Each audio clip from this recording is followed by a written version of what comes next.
Alright, welcome to another edition of What the Fuck Happenings here in Mendham and such.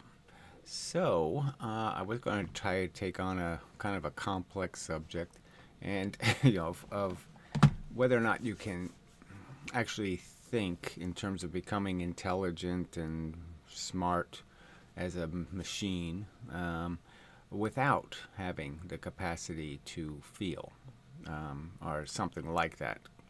That part of the consciousness. If you don't have that part, will you develop? Can you develop an intelligence? Is there a way to make a machine that's motivated? So anyway, that's kind of difficult because there's a whole bunch of different sciences you have to kind of think about in terms of how you would make such a machine and how it would be motivated. How it wouldn't just say, well, if I don't have to, why should I do this thinking thing? Because it's work. And so there would have to be some reason to do the thinking thing. So we have the reason, which is feeling better.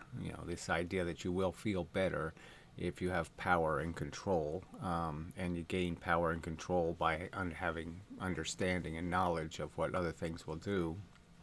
And so we have an incentive to become intelligent, to gain intelligence regarding the activities, of all the other little beasties out there, and how to manipulate them, and make money and do all kinds of things. Yeah. Anyway, but anyway, but I was thinking about, maybe not. So anyway, it was interesting. In the physics realm, somebody took some of what I wrote about my theories and fed them to AI, and it came up with a very nice, frankly, pretty well done video where there's a fake conversation between fake intelligences, fake personalities, discussing my physics, and it's just really, I think probably it's probably better produced than it could be produced on purpose, by humans. Certainly, all of this kind of difficulty in putting words together, and without going, I think, or all that stuff is all eliminated. So it's really clean and well performed. Let's just say the AI is a very good performance artist. Obviously, there's no art to it, but again. So anyway, but it was just very interesting. So I'll leave a link to the video just so you can see what this. Just another example of what the technology is capable of doing. I guess you have to go to my website to see the original text I wrote, but whatever. It's just saying it's pretty well done. I don't think I could explain my own theory as well as it explained my own theory, so it's pretty good. Anyway. Just throwing that in. So, but this isn't a thinking thing, and you have to keep telling yourself this, this trick, okay, this AI trickster, isn't a thinking device. It doesn't, it isn't able to manipulate the concepts at all. The concepts don't mean anything. It just knows trigger words in a way. You could just say it just knows how to trigger words and cascade the triggers. But that's about it. It just knows, what are the redundant phrases? How do people ridicule? How do people, what's admiration sound like? What's, all this kind of stuff. And so it just creates, okay, mimics a performance, and by just inserting words, But anyway, it is interesting that it seems smarter than that. I'll just say it seems that way. I don't think it is smarter than that because I don't think it'll actually do the physics, right? It should be able to invent. And the fact that it can't invent what I invented, which I think something should be able to invent just because it's not that complicated. I mean, if I gave you a task, when I said, here's what I'm going to give you. I'm just going to say there's two kinds of objects, an electron and a proton, and they're different from each other in some way. and you have to create some reason for why they, hate each other. Like the electrons hate electrons, move away from them, and the protons and the electrons attract. And so that's the simple task you have, is to explain how that can be done with a mechanical system, some system you're going to put those two things in. And I'm just going to argue I've come up with a system that's so simple, that it's ridiculously simple. And frankly, a computer should be able to do it. But anyway, back to this subject, which is the meaning of life. So that's the bigger picture. Is there any purpose in being intelligent if you didn't have this personal incentive of gaining advantage against all the other little players, and getting yourself more graft, or more goodies, or not being neglected, not getting an insufficient amount? If you were a socialist, like everybody else gets this much and you didn't get that much. So whatever the argument is, that you have to fight for fairness. Fairness doesn't just happen. You have to make sure it happens. So you have to apply your intelligence to force fairness to happen, because there's nothing protecting you from unfairness. And that sort of becomes the agenda of the thinking mind, is this idea of rules of how the game's supposed to be played, and you all just become kind of a referee in your own interest, right? You're just looking for rule violations by somebody else to blame your, failure. You didn't miss the shot, somebody else cheated, somebody, that kind of thing. And no, I'm saying, we don't all do that, but I'm just saying that's part of what's built into us, is this personal incentive to have the rules strictly applied to everybody else, and maybe not so strictly applied to ourselves. Some hypocrisy and duplicity is part of our personality part, anyway. Part of what we have as a permissible, a possible thinking, thoughtful strategy ends up being something kind of ridiculous to defend hypocrisy. But anyway, so if we didn't have this feeling thing to preserve, what would be the incentive to do thinking, especially if thinking was taxing in some way? So let's say if you can't feel, it'd be very hard to figure out what could be possibly taxing, right? Nothing could be very annoying or irritating if you can't feel. So there obviously wouldn't be much of an incentive for you not to think either, though. So you wouldn't have an incentive to do anything, but you wouldn't have an incentive not to do something either. And so that would be sort of the weird middle ground. But if there's no reward, you can't really imagine how something would just say one day, well, let's just think for no purpose, for no useful purpose. Let's just do a bunch of calculating and see if we can come up with a formula to, feed goldfish or something, when we don't know that they feel, and we wouldn't care if they did, because we doesn't even know what caring is. We don't even know what a feeling is. I mean, why would it do that, right? There wouldn't be much incentive for it to just out of nowhere say, let's figure out something that doesn't need to be figured out if there's no feeling thing at risk. Okay, there's no problem to fix. There's nobody tied to the railroad tracks that needs untying, so we don't need to know how to untie knots, that kind of argument. There's no inefficiency that we can detect. So what do we need to fix it for? What do we need to interact with it for? Why would we need to do anything at all to it if it wasn't for this incentive of minimizing some sort of inconvenience or discomfort? All right. So, I mean, the substance of these videos, there is, part of me wishes I could go back to the old days where I had all these different channels with different names. Because in some sense, you'd just like to say that there's some subjects that are they're just so important to the subject that there's almost no other subject. And one of them kind of skirts well, a couple of them skirt lines that sound woo-y, but they're really not. So I've made this argument about how we're effectively reincarnated. I mean, it's not like you're not going to come back, because in a sense, you're not that unique. And, the substance of you, whether your nose will be crooked or this will be a little different or that, there'll be some kind of bullshit that's different, but it's not going to be that different. for this other person that's going to exist. You're not one in a trillion. You're not even one in a billion. You're not really one in a million.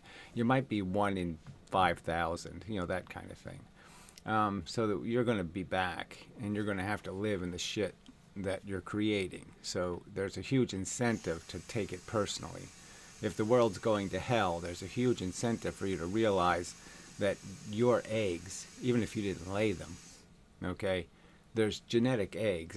There's eggs that are going to be so similar to who you are or were or how you were made. The recipe is going to be so similar that there's no point in you not realizing it might as well be me. You might as well be my clone. Okay, as long as you're not too, as long as you don't think the clone has to look exactly like you and have exactly the same fingerprint and exactly, and you just think of it in terms of, well, if he answers 1,000 questions exactly the same as I answered those 1,000 questions, well, I guess we could call that guy the same guy, right? Basically the same person. Not science questions, but just questions about what you think and how you feel about things.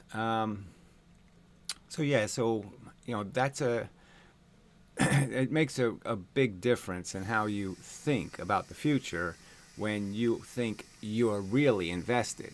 Not just pretend invested like, oh, it's a human being. Well, I don't care about other human beings, I have to tell you. The ones that don't answer the questions the same way I do, I'm not that interested. I'm not interested in them flourishing, if that's a word. I'm not interested in them having fun. I'm not interested in any of that shit, frankly. Because, frankly, I'm saying that they're answering these important questions the wrong way, and they're just a menace to the future, So I can't root for them. It's like rooting for the Nazis or something.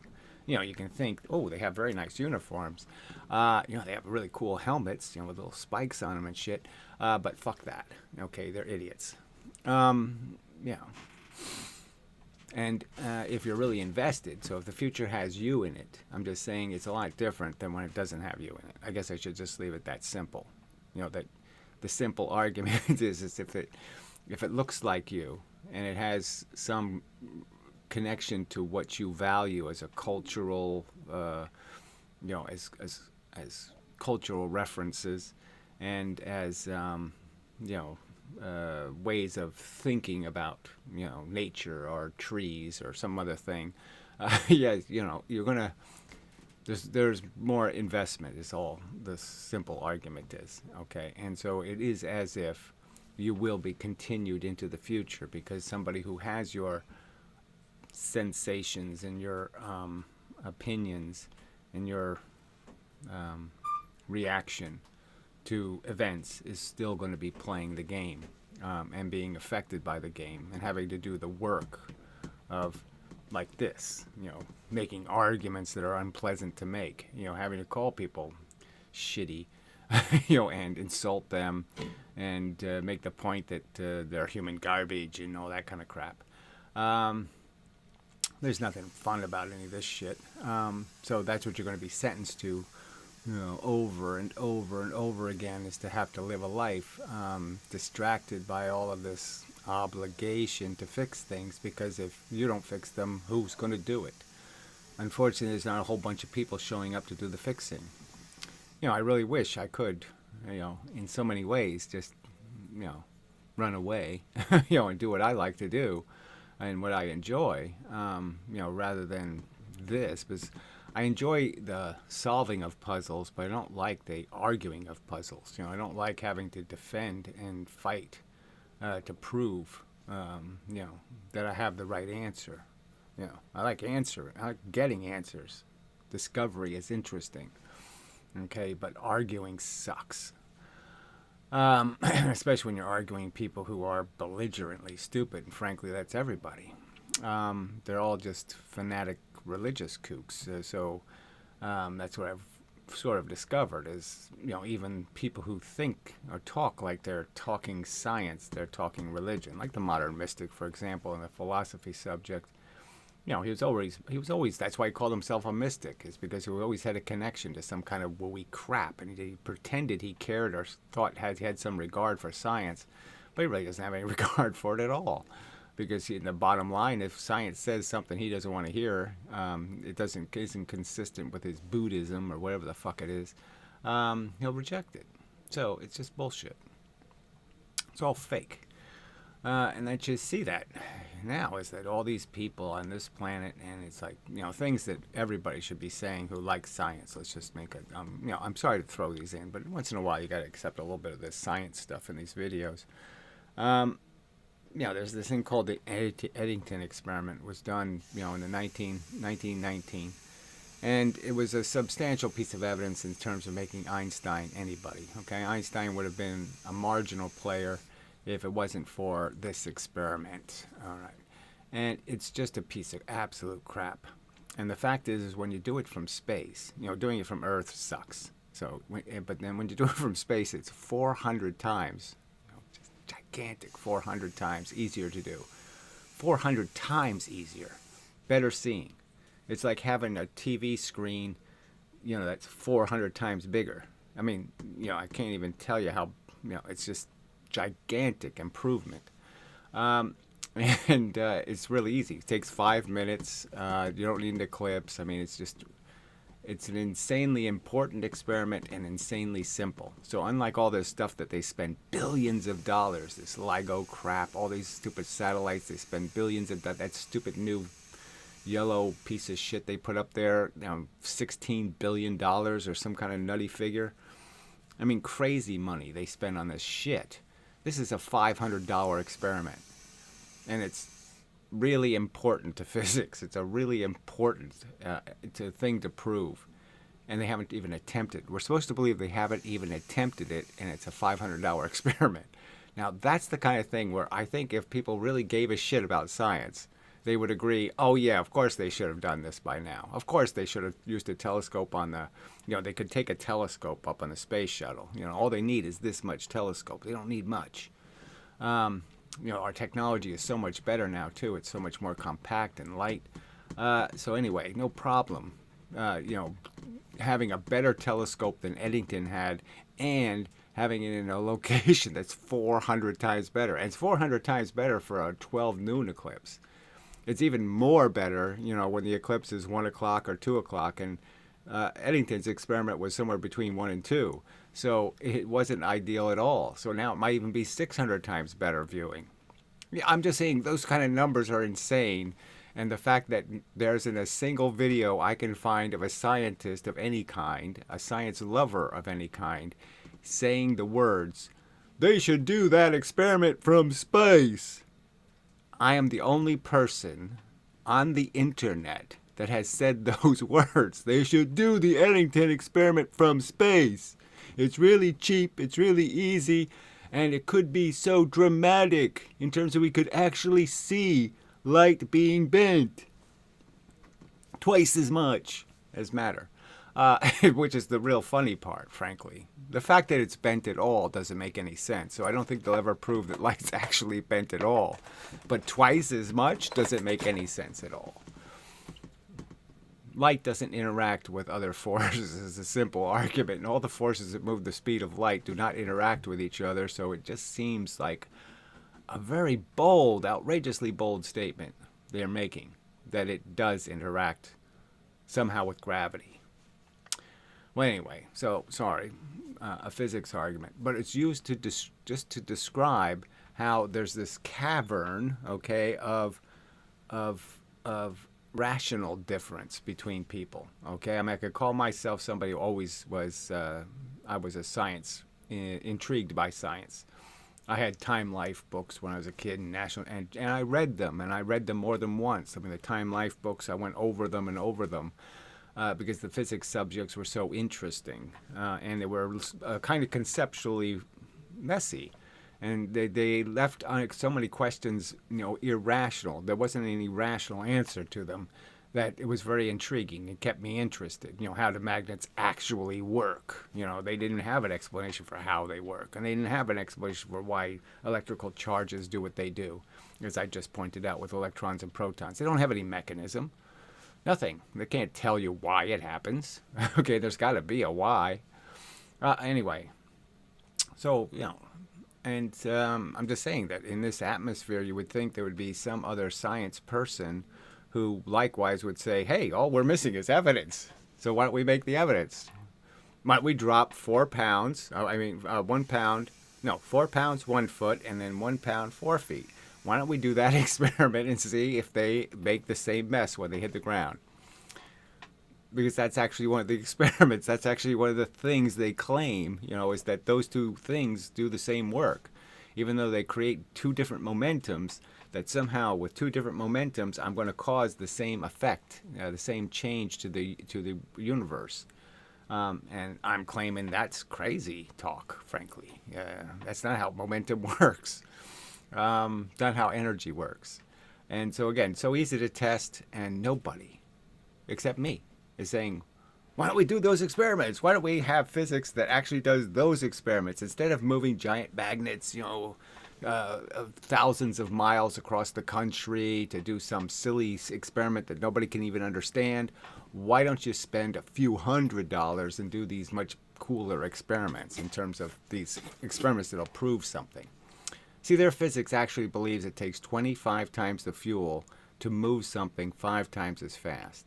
So they're arguing that when you drive and you go 50 miles an hour, you're using 25 times the fuel you would use if you went 10 miles an hour. 25 times. I mean, it's silly. It's a silly argument. And yet I have to, I'm the only person. I am the only person making this argument that that's absolutely silly shit. And nobody should believe that crap because it doesn't happen. It's nonsense. It takes 5 times the energy to go 5 times as fast. To go 5 times as fast, it'll do 5 times the damage. 5 times is a lot. It won't do 25 times. Silly. Okay, I spin a generator 5 times as fast. It makes 5 times the amount of electricity. It doesn't make 25 times the electricity. I mean, that kind of simple argument. But here I am having to make these arguments, right? So this is the atmosphere we're in. So I'm just saying, wow. I'm supposed to persuade people that, life itself is just kind of a bullshitty thing. We're just little stupid machines. And the only reason why we're so aggressive about this stuff is because we do feel. That's the irony. We wouldn't give a shit if we didn't feel. It wouldn't matter. None of it could matter. We just wouldn't bother arguing. We wouldn't bother anything.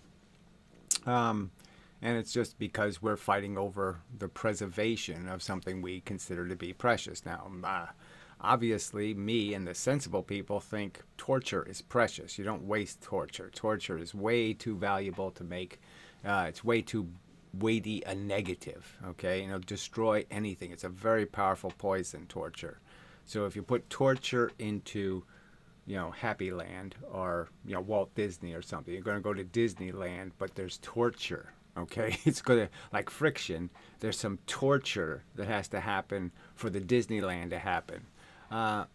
Sensible people say, oh, well, you don't pay torture. I mean, you don't kill any little kids, you don't give kids cancer, you don't do all that stuff. If that's the price, you don't pay that price because that's paying way too much for way too little. So we call that risk averse, or we call that negative utilitarian, or we call that pessimism, or we call that, moany pain in the ass, whatever you want to call it. Sissy. What are you, a sissy? You can't take some torture? Some kind of bullshit. But who cares? Who cares what they call it? The point is that obviously I can't see any sense in any other position to take, okay, is that, you just don't waste torture. And so unless you can show me the play you're going to put on or the show, all right, and you're going to show me the show and say that show is worth it, okay, that's worth a kid dying of cancer. Well, show me that show, and then we can have a conversation about it. But I don't see any shows. I don't see anything happening on this planet that's worth giving a kid cancer for. So your whole Olympic pageants and all this bullshit, your whatever $1 billion movies now. I guess there are $1 billion movies now. Whatever it is, whatever your little production is. I'm saying there's nothing you can create. There's no kind of fart sound you can make that's ever going to be so magnificent that it's worth giving a kid cancer for. So fuck it, we're done. Because we can't even get past give a kid cancer, let alone give a person pancreatic cancer, give an old man, diabetes, give anything to anybody. Why would I want to impose all of this slow, horrible, miserable death on anything? How is any of that slow, miserable death shit worth any of this crap? I mean, who could think so? Who could think it's worth slow, miserable death to live a life of grinding, working? And most people have to do that. I mean, most people, have to do a job they don't enjoy. It's not too many people that get to have work that's fun. No, that's not the majority of people. The majority of people have work that'll ruin their back. Okay, eventually, give them all kinds of wristy defects. Something. It'll wear them down, okay? And if it isn't stressful or something else, it'll make them fat. It'll make them all kinds of, it'll make them lousy husbands and lousy wives, and suck any kind of fun, okay, out of their existence. Also, they can retire and drop dead in a couple of years. Have a couple of retirement years where they're, going to the doctor every 3 weeks. Fuck that. Oh, fuck that. Brutally. Yeah, let's not play that game. Oh, this should not be a complicated argument with reasonable people. Reasonable people should be at least to concede, all right, yeah, well, let's at least talk about this. Let's maybe draw all the great stuff, that we do, whatever humans do that's great stuff, that doesn't involve cleaning up the mess we make. So we can't use, like, being a nurse. Oh, that's so great, you're a nurse. Well, no, because that problem shouldn't exist in the first place. What good? What do we accomplish by existing? Okay, and what are we giving up by not existing? Okay, and then point out all the stuff we are giving up in terms of all those huge, giant negatives. That needs to be a conversation. That needs to be a conversation people want to have because they want the truth. Because they don't want to live a lie, and they don't want to waste torture, and they don't want to be evil and stupid, and they certainly don't want to be belligerently stupid. I mean, they don't want to defend it for no good reason, merely because they're in a camp and they're riding on a bandwagon that says morons on it. And they have to preserve the moron tradition of defend bullshit and nonsense, because that's what morons do. I mean, that should be out of the question. Defending it because tradition says that's what we do because we're morons. I mean, that would be really too stupid. I mean, that'd be as dumb as, like, racism or something. Too stupid.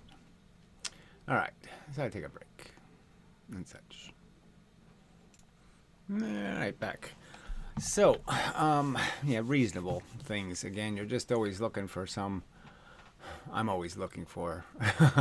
Is there any evidence that yes, that people can be reasonable? And when you think about it, I guess there just isn't.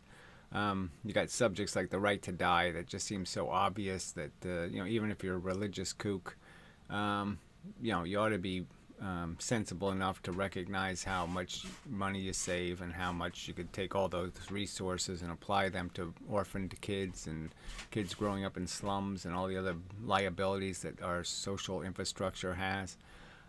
With this huge amount of money you could save by not torturing people unnecessarily. So another huge benefit, you're not torturing people. It just, and to be immoderate, completely immoderate, in the sense that they just, any concessions they make are so rigorously, they're such a burden that nobody can realistically get anywhere. 10 people a year or something, will take advantage of their right to die under the strict rules that it exists.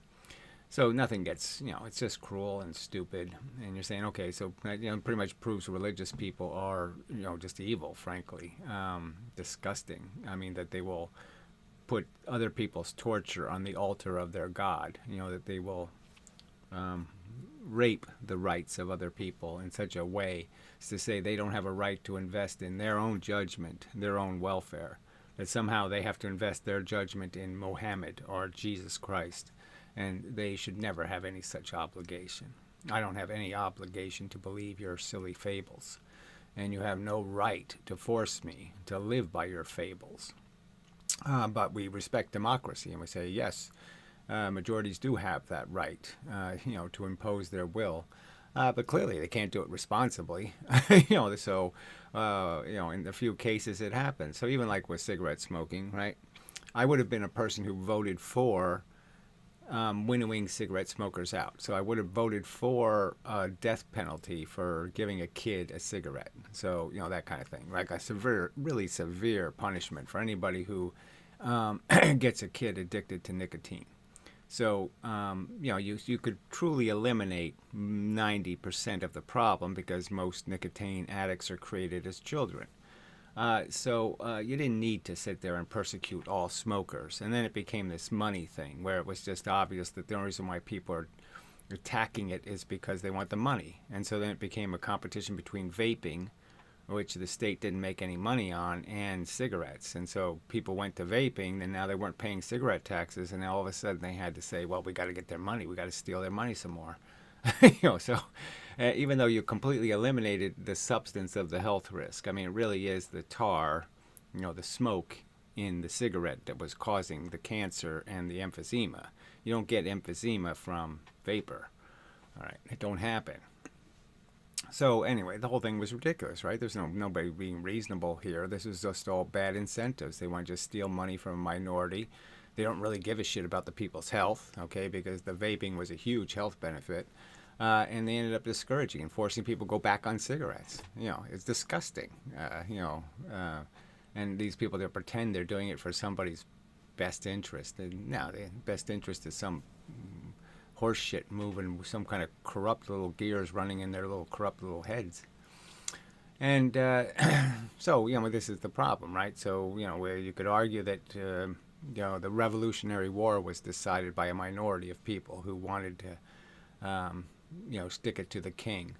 The majority of people didn't vote for it. It wasn't like something they had elections and said, let's vote for this. It was a little more complicated than that in terms of, getting the politicians to agree with it rather than the people. Again, it's another one of these things where you just start promising people ownership of the future industry that we're going to steal from the king. And all of a sudden you get them to vote your way. And you pretend it's all for a good cause. And the good cause for a lot of the people involved was their future prospects as being a lord, being an owner.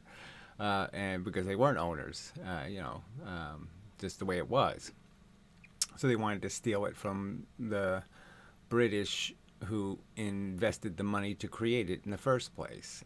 So you could argue. I'm not defending, colonialism forever, but I'm just saying the fact is we broke away a lot sooner than probably we had a right to. But anyway, so all wars can be, analyzed and picked apart, and whose incentives, whose interest. Is it really the last resort? Is there really no way to negotiate a better, ending than, a bunch of people shot? And, the fact is there should be there in all these cases. So, what comes up often is these arguments between, veganism.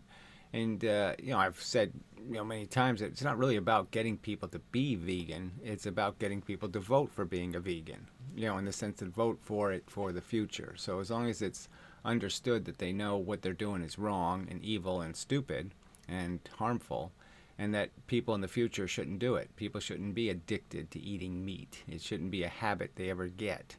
That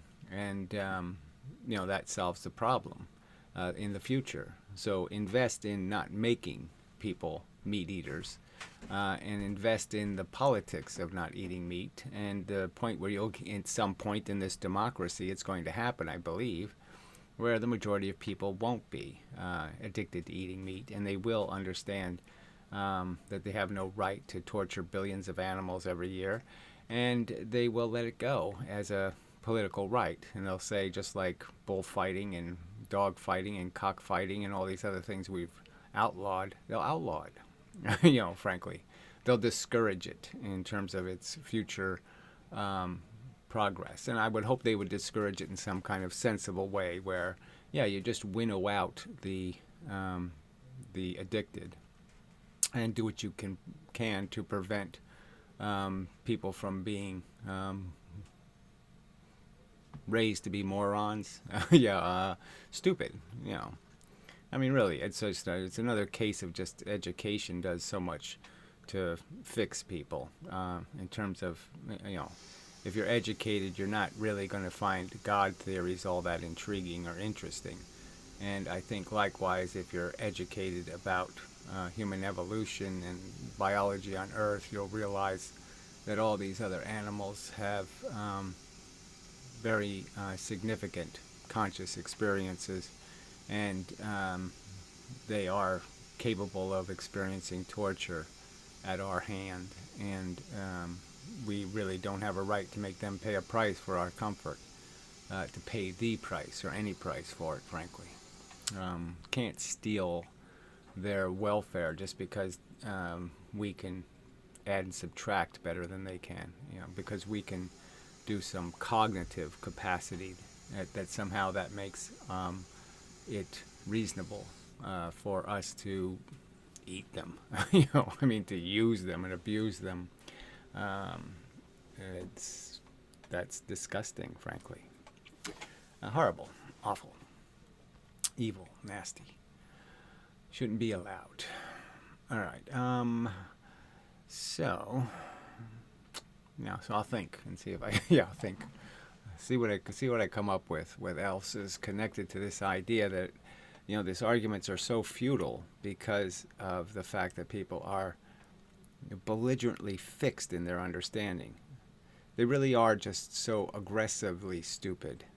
They just don't have any capacity to recognize their frail ability or frailness. Now, I don't see anything. I don't see me making a whole lot of mistakes. So I have a great deal of confidence when my brain says something's reasonable. I have a pretty high degree of confidence that it's telling me the truth. But these people have no right to have that confidence, frankly. Because they really haven't researched anything. They really don't have much knowledge about any subjects, frankly, at all. I mean, the average person is, really fucking ignorant. You could prove it just by, finding one on the street and ask them a few questions, and they'll start producing a lot of wrong answers. So anyway, all right. And even very smart people, highly educated college graduates, again, believe things for which they have no good reason to believe. Nobody has a good reason to believe it takes 25 times the fuel to go 5 times as fast. Nobody has a good reason to believe that. How can somebody, what evidence could somebody possibly show to demonstrate that anybody has a good reason to believe it takes 25 times the fuel to go 5 times as fast? How could they ever defend that position? And they do. And there's just how do you make sense out of that? How do smart people believe something so confidently, so rigorously, so aggressively, when there's nothing that demonstrates it to be true? Nothing. Nothing. Absolutely nothing. All right, I'm back. So, didn't think of much. Just the idea of all of these conversations about, pessimist versus optimist, you could argue. And, just the interrogation of the optimist would be, what do you think the future is actually going to be? 100 years ago, you could write some sort of Dick Tracy kind of nonsense that, someday we'll have flying garbage cans and, watches that you can see people on. Whoa! Yeah, that'll be so cool. And then, when you're actually there, you say, oh, maybe it's not so cool after all, right? Look how the video phone kind of just failed entirely. People just texted each other instead. Things like Skype, go bust, so to speak. So all of this promise doesn't really come down to anything. And so this whole idea of what do you think the future's going to do that's going to be so spectacular? You think it's going to really write a better story than Shakespeare already wrote? Is it going to, what is it going to create? What kind of dildo, is the future going to make that's going to be worth it? that somehow is going to enhance or make existence so benign and simple, um, and painless and spectacularly gratifying in some way. It's just not a reasonable argument. Just because you know how mundane and tedious life does get, and once the big surprise is over, okay, once you've, um, you know, you're not a virgin, yeah, it's a different world, right? I mean, it's okay, but it's not the same. Once you realize that getting, uh, there's something that goes on psychologically, that not having is somehow more compelling. And once you have, then you're going to be looking for more. And, it's all this psychology crap. And you're really not going to be able to find some place where you're going to pretend to be in some worthwhile bliss, because it's going to be some silly state of an illusion, some sort of fake narrative that you'll live, um, and experience this some sort of fake gratification, winning some fake trophy in some fake contest, you know, and just mimicking being alive for the purpose of extracting some, you know, whatever it is, some sense of, well, we made feelings happen, comfortable, um, enjoyable feelings. And what they really are just not negative feelings. They're just the absence of some degrading negative, the absence of rain or something. You could argue it's not the presence of the sunshine that you're looking for. It's the absence of the clouds, the things that are in the way. But anyway, so yeah, it just doesn't seem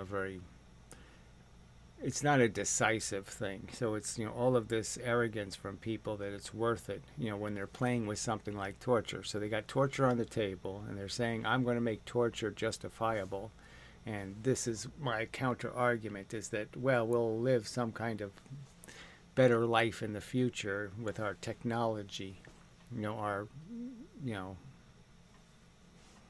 what are you going to call it? A nuclear, a nuclear dildo, one that, warp drive or something, some kind of, it's going to have some sort of, that's going to make it worth it, that you can defend whatever it takes to get to that point.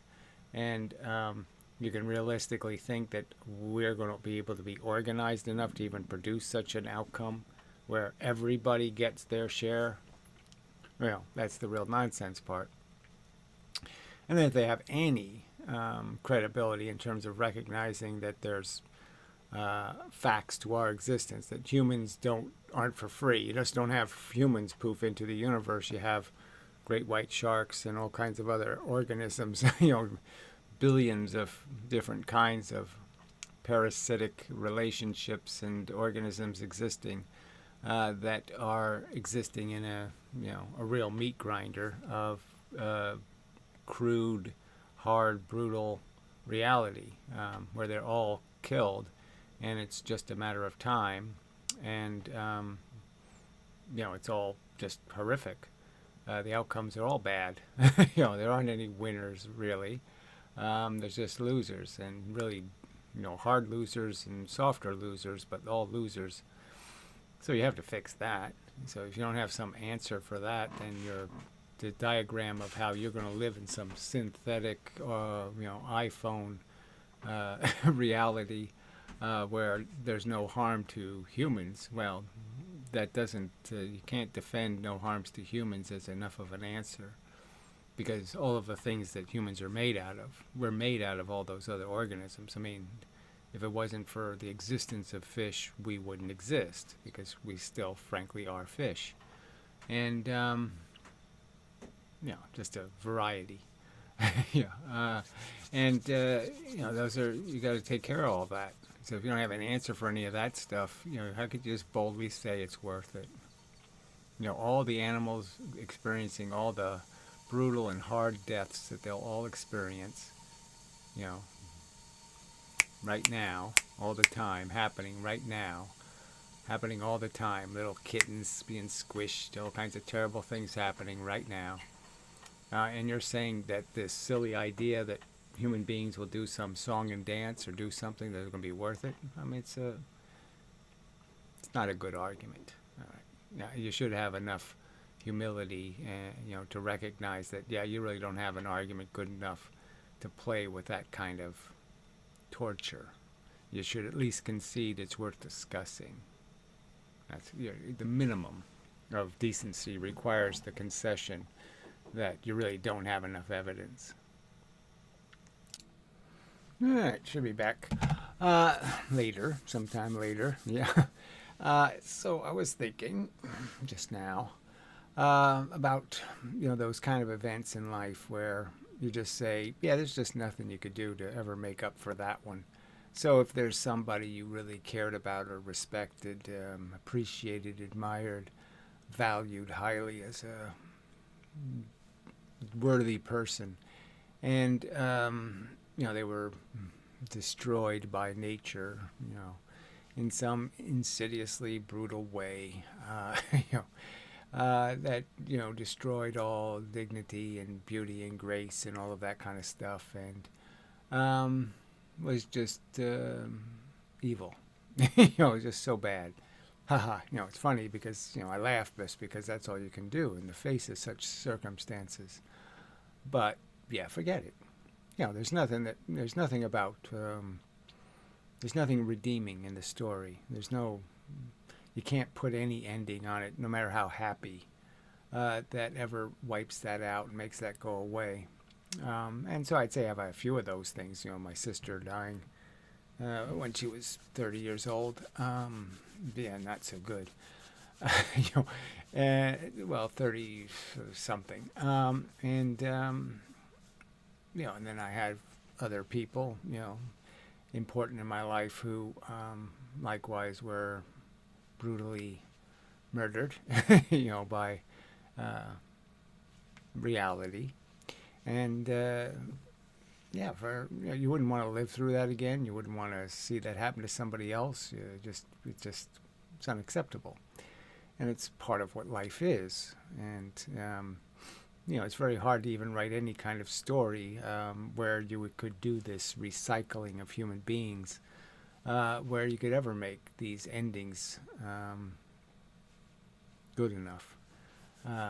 Because you really do need to be driven from your desire to finish your work here. The compulsion, the game draws you in, and it always says you could do a little better, you could do a little better.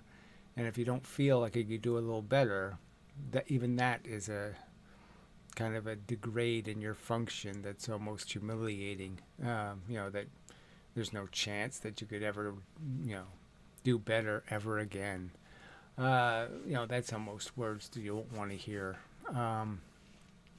So yeah, lots of stuff I can't understand, right? So you're just sitting here saying, well, how can I reason with people who don't have any common experience, they don't have those common sensations to mine regarding the narrative of life, and the fact that you don't really ever get over something.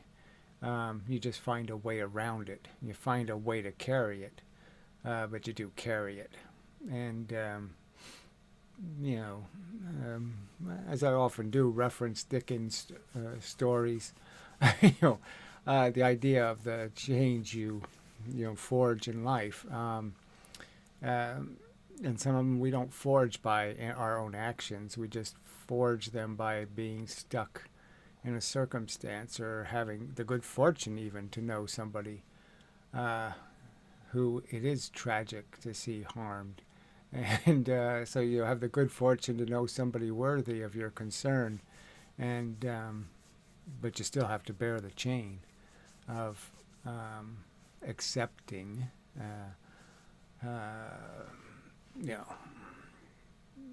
the ugly, disgusting, horrible destruction of that person. Ooh, yeah.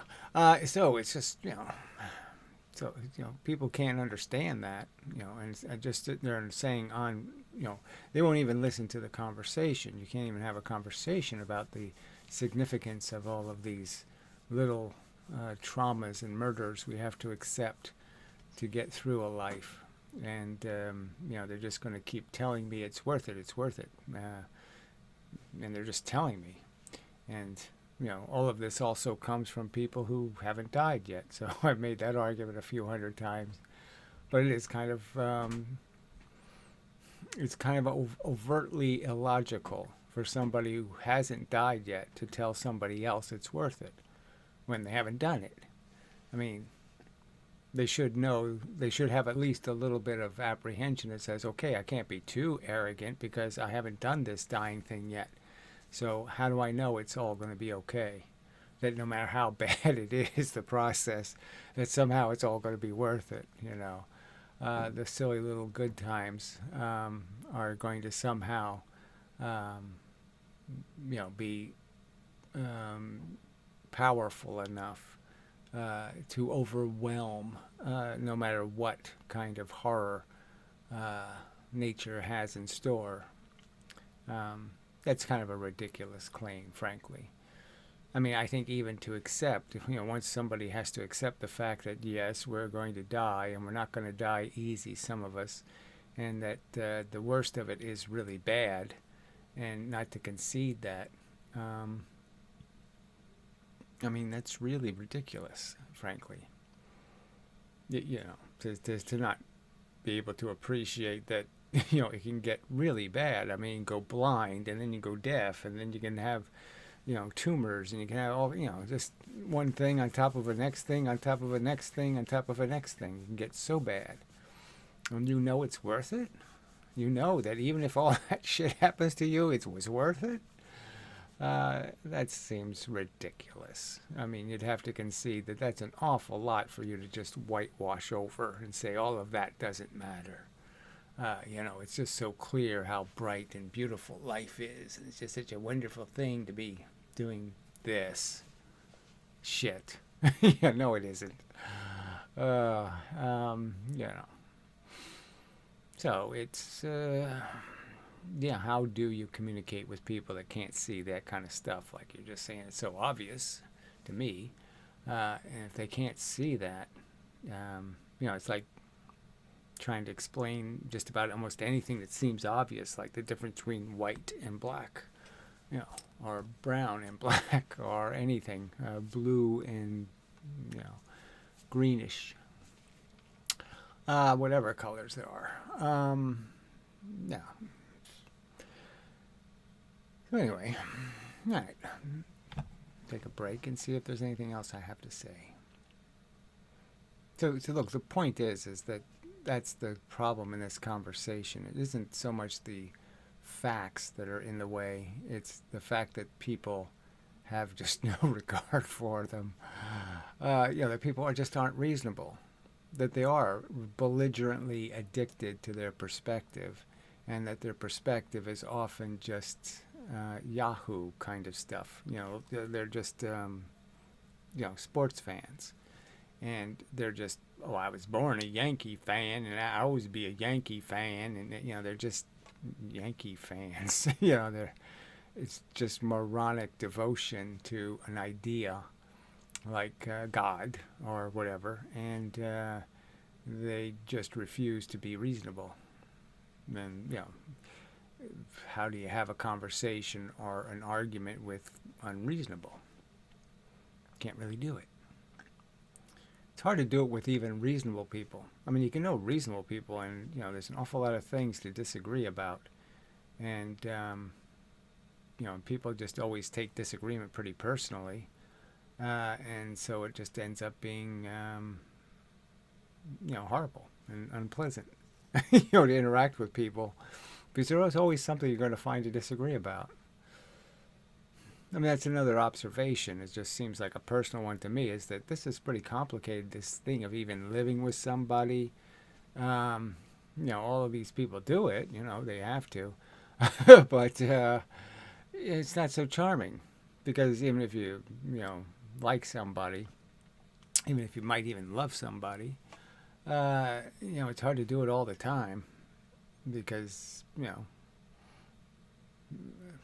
it just seems like the laws of averages are you're going to disagree about something important somewhere, and it's just going to keep getting in the way. It's just going to keep, it's going to be a wound you'll never heal. And, but I can't speak of that kind of stuff that much just because I've never, I never expected to get along with other people, and I don't. So that part makes sense. It sort of makes sense to me that I don't like, I don't, it just, familiarity breeds contempt, kind of thing, more than some sort of affection. It just always seemed that you can't live with people, even people you like. It's hard to live with people. I guess that's all. I'm just saying. I always had to get out of living with people because it was always annoying. It's always easier just to, find a way to interact with other people in a kind of vacation way. And you go on vacation with other people, but you don't live with them because it doesn't go anywhere good. But anyway, I think that's enough of that. It's not a subject I have any authority to speak about because apparently other people can do it much better than me. But it's just one of those things I just can't, hard to understand unless you've actually experienced it. And I just haven't experienced that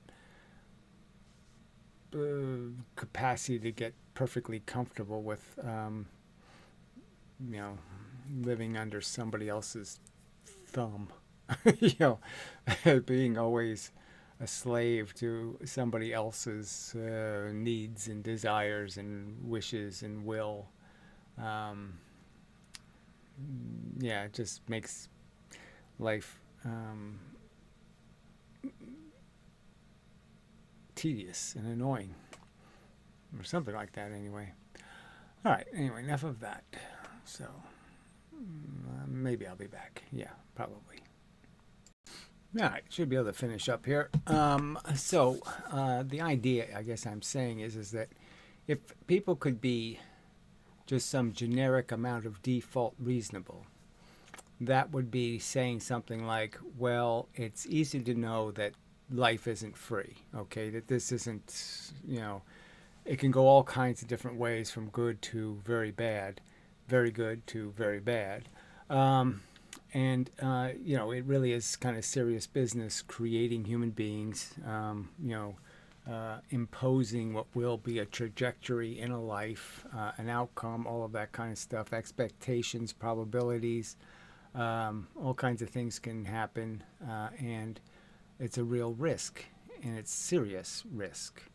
And so, at minimum, there should be some caution, like, well, we have to be very careful, in imposing the future, because a lot's at stake.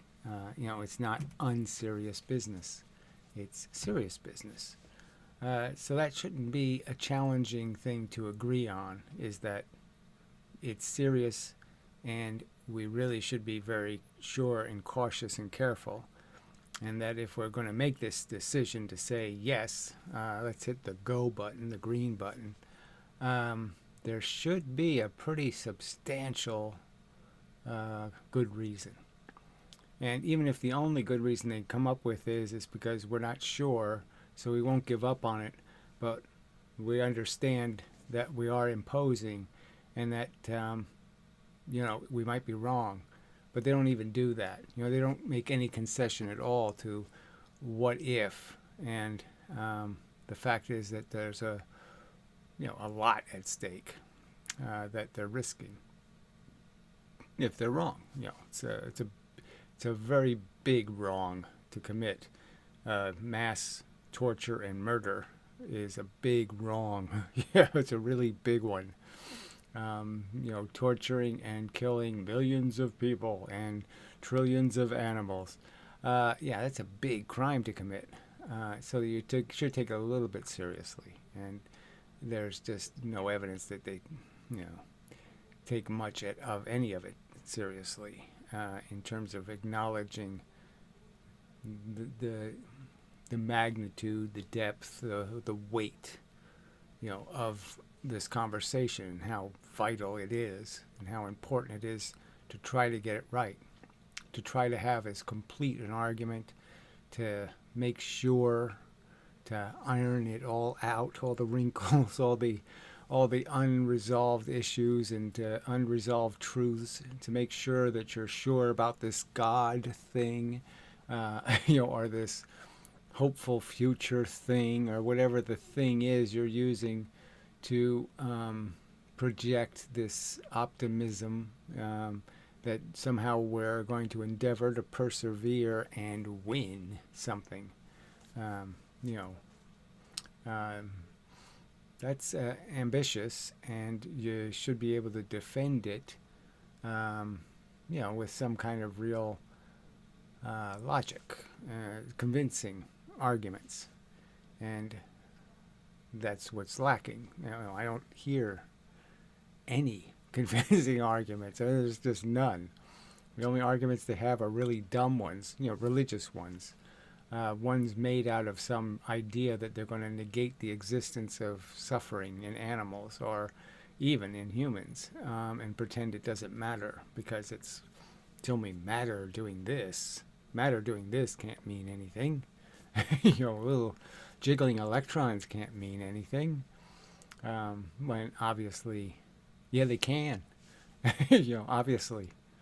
I'm experiencing it, so I know from personal experience that being conscious is a significantly screwed up thing to be. It's gnarly, and it's certainly not all made out of,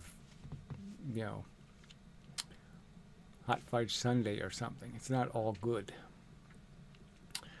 Can't even describe a good, right? That's reliable, because there are people who are allergic. Or something to almost anything you could describe. But anyway, so it's enough. It's unfortunately, this has been the conclusion I've been drawing for the last couple of months in terms of these conversations, is this sad truth that this ain't so much about a logical argument. And because people don't do it. People don't do logic. They don't do reasoning. They don't honor facts and figures and statistics and anything anymore. And they just essentially believe what they find comforting and preferable. And that's pretty much how the world is working lately. And it's not a good sign for the future, frankly. But whatever, we'll see. Oh, some of you will see. I probably won't see, because yes, I'm on the list, to somewhere soon to be murdered, kind of thing. It's sooner than I. Well, yeah, I'm not ready, and I'm not in the mood. Simple enough, and it's coming for me, and. Yeah. So it's just something else to be depressed about. It's depressing that you can't make arguments and win arguments that you should win. And then it's also depressing that, it's the boogeyman's out to get me. So anyway, sucks. So till the next time and such and so forth and whatnot. And I'll try to do some more of this and see what happens. But it is difficult to communicate. You have to concede. So unless you're saying something everybody wants to hear, it's a tough racket to be in. So, till the next time, such, so forth, and whatnot. I still want a cigarette. It's been like 3 or 4 weeks, whatever. Yeah, I still want a cigarette all the time.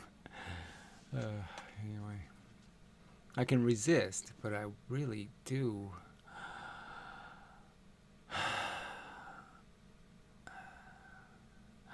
Yeah, I'm still just, oh, God, I'd love to have a cigarette right now. Every moment seems unfinished, because you can't finish it. It's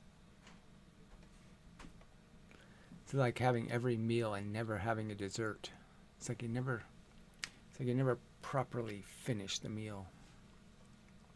And especially when you have your coffee, and there's no cigarette. It's just so bad. Anyway, no vapable cigarette. Shit. Okay, anyway, enough whining. Okay, so I'm sorry. It's just I'm old and feeble. Yeah, so cut me a break. Till next time, such, so forth and whatnot.